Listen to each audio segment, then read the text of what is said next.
Hello friends, welcome to my channel. आज मैं आप सभी के साथ बहुत ही सिंपल तरीके से और बहुत ही फटाफट से बनने वाली बिना अदरक लहसुन के, बिना प्याज के क्रिस्पी भिंडी की सब्ज़ी बनाने की रेसिपी आप सभी के साथ शेयर करूंगी। तो चलिए फटाफट से हम इसे बनाना स्टार्ट करते हैं।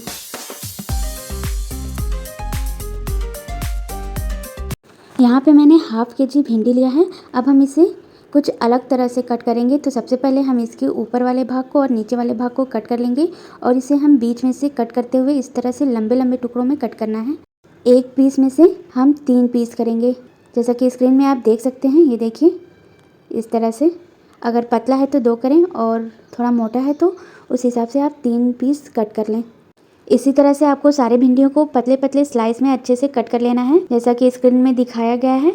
और यहाँ पे आप देख सकते हैं कि यहाँ पे मैंने सारी ही भिंडी को अच्छे से कट कर लिया है और इसका जो सीड है उसे आपको निकालना नहीं है। जब आप इसे फ्राई करेंगे तो ये खाने में बहुत ही अच्छी लगती है, जब हमारे दांत के नीचे आता है। तो अब हम इसमें कुछ मसाले ऐड करेंगे। तो यहाँ पे सबसे पहले हम बेसन को ऐड करेंगे। बेसन हमने 6 से 7 चम्मच लिया है। यहाँ पे 4 चम्मच ही ऐड किया है मैंने, और फिर से मैं ऐड करूँगी क्योंकि इसमें बेसन की क्वांटिटी कम हो गई है, जो कि मैं आपको बेसन ऐड करते हुए आगे वीडियो में दिखाऊंगी। 1 से 1.5 चम्मच ज़ीरा पाउडर को डालेंगे।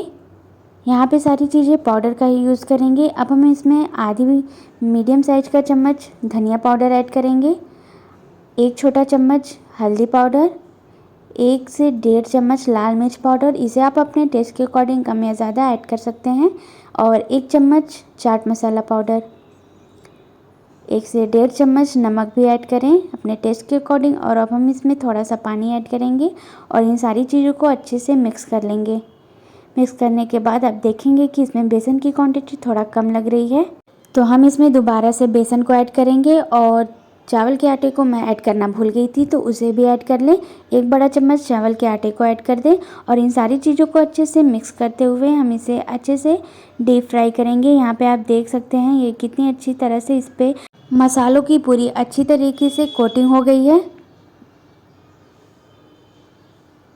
तो एक बार इन सारे मसालों को आपने अच्छे से मिक्स कर लेना है। और आप देख सकते हैं यहाँ पे मैं आपको दिखा रही हूँ, ये देखिए, ये इस तरह से रहेगी। और हम इसे एकदम क्रिस्पी होने तक फ्राई करेंगे हाई फ्लेम पे ही। तो यहाँ पे मैंने फ्लेम ऑन करके कढ़ाई रख दी है। अब हम इसे फ्राई करने के लिए ऑयल को ऐड करेंगे। और ऑयल जैसे ही अच्छे से गर्म होता है, हम इसमें भिंडी के एक एक पीस को अच्छे से फैलाते हुए ऑयल में कुछ इस तरह से हम ऐड कर देंगे। यहाँ पे आप देख सकते हैं, एक ही साथ एक जगह पे सारी चीज़ें ना डालें, नहीं तो ये आपस में चिपक जाएंगी।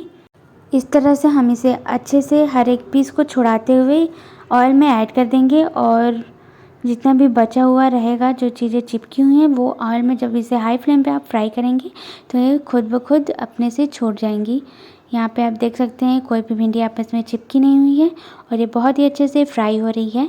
और हम इसे बीच बीच में अच्छे से स्टर करते रहेंगे ताकि ये एक तरफ से जले ना। बहुत ही जल्दी से पकने वाली रेसिपी है, तो आप इस रेसिपी को एंजॉय करें। और मेरे चैनल पे नए हैं तो फटाफट से सब्सक्राइब भी कर लें, साथ में बेल आइकन को प्रेस करना ना भूलें, जिससे कि मेरे लेटेस्ट वीडियो की नोटिफिकेशन सबसे पहले आप तक पहुंचेगी और आप मेरी हर एक वीडियो बिल्कुल आसानी से देख सकेंगे। यहाँ पे मैंने भिंडी को अच्छे से चलाते हुए गोल्डन ब्राउन होने तक अच्छे से फ्राई कर लिया है।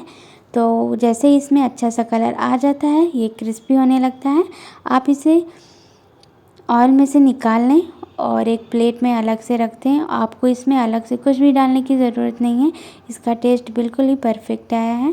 बहुत से लोग क्रिस्पी भिंडी बनाते हैं तो चावल का आटा ऐड करना भूल जाते हैं, जिसकी वजह से ये बिल्कुल सॉफ्ट बनी रहती है, बिल्कुल भी क्रिस्पी नहीं बनती। तो आप चावल के आटे को ज़रूर से ऐड करें और जो मैंने मसाले बताए हैं उन सारी चीज़ों को ऐड करें, जिससे कि इसका टेस्ट बहुत ही बढ़ जाएगा। और बेसन चावल की क्वांटिटी बिल्कुल ऐसी रहनी चाहिए कि जब हम इन सारी चीज़ों को मिक्स करें तो उसके ऊपर एक लेयरिंग आए। तो इस तरह से हमें बना लेना है और मैंने आपको स्क्रीन में दिखा भी दिया है। तो आप इस रेसिपी को एंजॉय करिए। मिलते हैं नेक्स्ट वीडियो में एक नई रेसिपी के साथ, तब तक के लिए बाय बाय।